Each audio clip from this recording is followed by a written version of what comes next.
Hello, everyone, and welcome back to the Lazy Archive.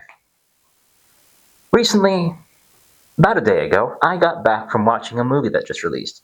And this movie was the love child of the exceptionally well known and well beloved YouTuber Markiplier, otherwise known as Mark Fishbach. And I gotta say, after watching the movie, I thought it was a good idea to come on here and talk about it. And just gonna be completely upfront with you guys, it's a solid film. It's nothing exceptionally groundbreaking, and it is limited in the fact that it is an independently funded and produced movie. But I gotta say, to anybody that goes and watches this film, you're in for a good time because it is a solid piece of, I guess the particular topic would be called cosmic horror. If I was to proportion it out, I'd say a third of it is thriller, a third of it is horror, and a third of it is science fiction. It blends fairly well together. But yeah, sci-fi, cosmic horror thriller. For those wanting a summary about the film, it takes place in a far-flung future of humanity where we have gained the ability to freely traverse the stars and build space stations around different moons. An event called the Quiet Rapture occurs, where every single star and planet in the universe suddenly vanishes out of existence. And eventually, two space stations, one called Eden and one called the DIC, I believe, come into conflict. Eden loses, and DIC takes a lot of the people on that space station in as prisoners. Now, when the Quiet Rapture occurred, something else happened. The few moons that were left in space when all the planets disappeared spontaneously, oceans of blood spontaneously formed on those planets, and the DIC is essentially trying to explore those oceans for resources and hopefully find ways to survive and explain what the hell happened and why all the stars disappeared. The movie follows one of those captured Eden space station guys named Simon as he is locked into a submarine that has been hodgepodged together from whatever scrap they can find, and they essentially weld this guy into it, and essentially he is a prisoner being forced to do a very dangerous task in order to earn his freedom, but in reality it's basically a death sentence that they can use to hopefully help themselves survive, the space station people.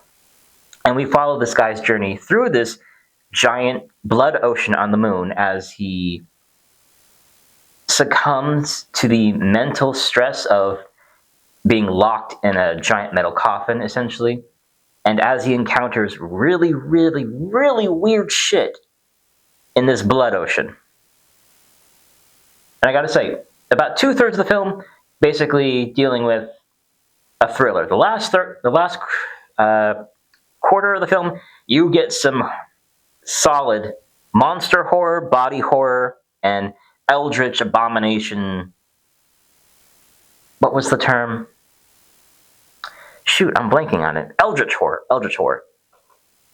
Because at some point, his sub is attacked. He goes a little crazy from getting lost and trying to survive. And then he encounters a voice talking to him in his head that claims to be a part of a crew that was previously sent down there in a research vessel in order to find out what the hell's going on down there. He gets away, gets in contact with the space station people again. He says he's able to get information from that sunken research vessel's black box. He goes back, and then surprise, surprise, the voices that he was hearing in his head wasn't coming from a survivor of that crew. Turns out it was a giant psychic anglerfish, more or less. When you see the monster at the end of the film, it's kind of like a cross between anglerfish and eel, but it's giant, it's monstrous, and it's psychic. and it was sending messages to Simon, the guy in the sub, in order to prevent him from getting the information from that research vessel and bringing up to what's left of humanity, for whatever reason. But it is creepy. And even after watching the film, I wasn't entirely certain whether or not this fish was just a mutated monster fish that was using the voices of, well, I say voices, but you know what I mean, the people that died in the sub in order to essentially influence and mind control the pilot, or if this creature was somehow the amalgamation of the corpses of all the people who were sent down into the blood ocean to find all the stuff they're trying to find. Either way, it is freaking terrifying, and you get a good look at the thing towards the end of the film. And then eventually, Simon's sub essentially is compromised, blood starts flooding in, and somehow either the blood ocean or this creature has the ability to control the blood and uses it to attack Simon and prevent him from escaping inside his own sub by congealing the blood around his body and essentially doing a bit of body horror to him and just kind of, ugh. And he is forced to rip off one of his arms. And while he's drowning in blood, mind you, he wraps a life vest around the black box that contains the special information. And when the monster catches up to his sub, it tries to eat him. Well, not him, the sub. The teeth bite through the sub, and Simon gets to fight back just a little bit by breaking one of the creature's teeth. And when the sub is essentially filled with blood, it explodes, hopefully taking out the creature. And unfortunately, Simon does die. But he gets to take out, probably gets to take out the monster as he dies. So that's a big bonus. And at the end of the movie, we have the whole last hope of humanity thing of seeing the black box with the valuable information, whatever it is, floating on the surface of the blood ocean and some lights shining on it. So, hooray, they could possibly survive, they could possibly not. It's one of those, what's the word? Not anonymous, ambiguous sci-fi cosmic horror endings. And if you ever see the movie yourself, I do recommend going to see the version that has closed captions because it was genuinely very difficult to understand what they were saying in certain scenes. But whatever the case, big ol' thumbs up for me, from Mr. Markiplier. You made a solid piece of sci-fi horror. Nothing revolutionary, but pretty darn good. Like a 7 or 8. I want to be generous and give you an 8 out of 10. And I gotta say, it is a major accomplishment for a YouTuber to independently fund and create a film that was actually good. That goes beyond the hype of like your favorite YouTuber making this bit of media for his audience to enjoy. So, if you're watching this video, do yourself a favor and go watch Markiplier's Iron Lung before it leaves theaters.